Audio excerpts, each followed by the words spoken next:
Thief by Reuben. If the reader has not had the pleasure of reading the first volume in the series on the life of Eslaf Errol Beggar, he should close this book immediately, or I shan't recap. Fortunately, I don't have it, but I'm still going to read anyway. I will tell you this much, gentle reader. When we last saw Eslaf, he was a boy, an orphan, a failed beggar, running through the wild winter woods of Skyrim, away from his home in Errolgard. He continued running, stopping here and there for many years until he was a young man. Eslaf discovered that among the ways of getting food, asking for it was the most troublesome. Far easier was finding it in the wilderness, or taking it from unguarded market stalls. The only thing worse than begging to get food was begging for the opportunity to work for the money to buy it. That seemed needlessly complicated. No. As far as Eslaf was concerned, he was best off being a scavenger, a beggar, and a thief. He committed his first act of thievery shortly after leaving Errolgard, while in the southern woods of Tamburkar, in the rugged land near Mount Jensen, just east of the village of Horbald. Eslaf was starving, having not eaten anything but a rather scrawny raw squirrel in 4 days. And he smelled meat cooking, and then he found the smoke. A band of minstrel bards was making camp. He watched them from the bushes as they cooked and joked and flirted and sang. He could have asked them for some food, but so many others had refused him before. Instead, he rushed out, grabbed a piece of meat from the fire, and wincing from the burns, scrambled up to the nearest tree to devour it while the bards stood under him and laughed. "What's your next move, thief?" giggled a fair red-headed woman who was covered with tattoos. "How do you intend to disappear without us catching and punishing you?" As the hunger subsided, Eslaf realized she was right. The only way to get out of the tree without falling in their midst was to take the branch down to where it hung over a creek. It was a drop off a cliff of about 50 feet. That seemed like the wisest strategy, so Eslaf began crawling in that direction. "You do know how to fall, boy," called out a young Khajiit. But a few years later, then Eslaf, thin but muscular, and graceful in his slightest movements. "If you don't, you should just climb down here and take what's coming to you.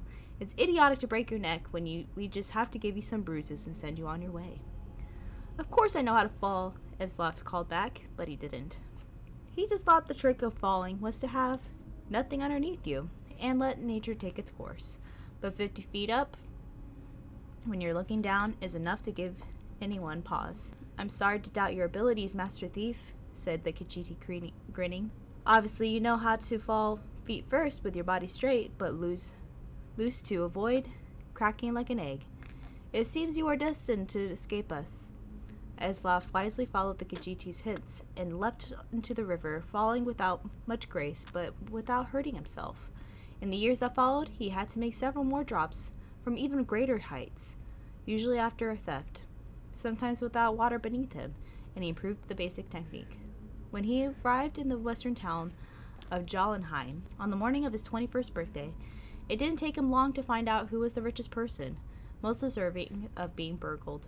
An impregnable palace in a park near the center of town was owned by a mysterious young man named Suibud. Eslaf wasted no time finding the place and watching it. A fortified palace he had come to learn was like a person, with quirks and habits beneath its hard shell. It was not an old place. Evidently, whatever money Suibud had come into was fairly recent.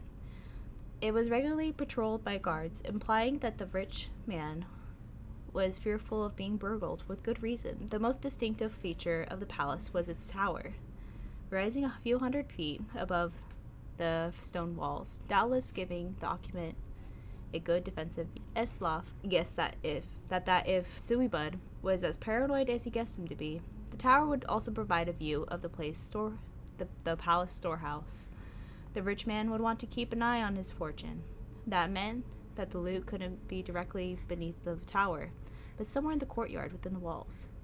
The light in the tower shone all night long, so Eslaf boldly decided that the best time to burgle was by the light of day, when Suibud must sleep. That would be the time the guards would least expect a thief to pounce. And so, when the noon sun was shining over the palace, Eslaf quickly scaled the wall near the front gate and waited, hidden in the crenellations. The interior courtyard was plain and desolate, with few places to hide, but he saw that there were 2 wells, one the guards used from time to time to draw up water and slake their thirst, but Eslaf noticed that that guards would pass by the other well, never using it.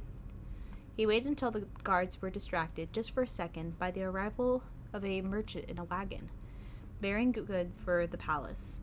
While they were searching his wagon, Eslaf leapt, elegantly, feet first, from the wall to the well.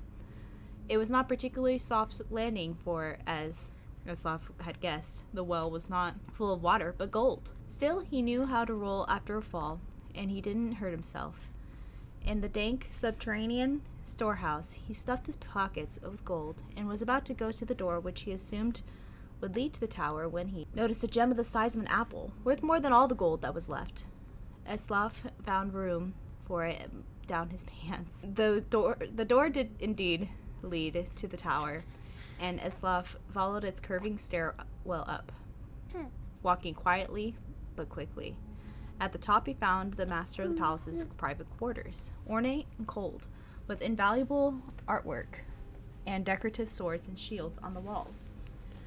Eslaf assumed the snoring lump under the sheets was Suibud, but he didn't investigate too closely. He crept to the windows and looked out. It was going to be a difficult fall for certes. I'm guessing that means for sure. He needed to jump from the tower, past the walls, and hit the tree on the other side. The tree branches would hurt, but they would break his fall, and there was a pile of hay he had left under the tree to prevent further injury. Eslaf was about to leap when the occupant of the room woke up with a start, yelling, "My gem!" Eslaf had stared at him for a second, wide-eyed. They looked alike, not surprising, since they were brothers. Eslaf Errol's story is continued in the book Warrior.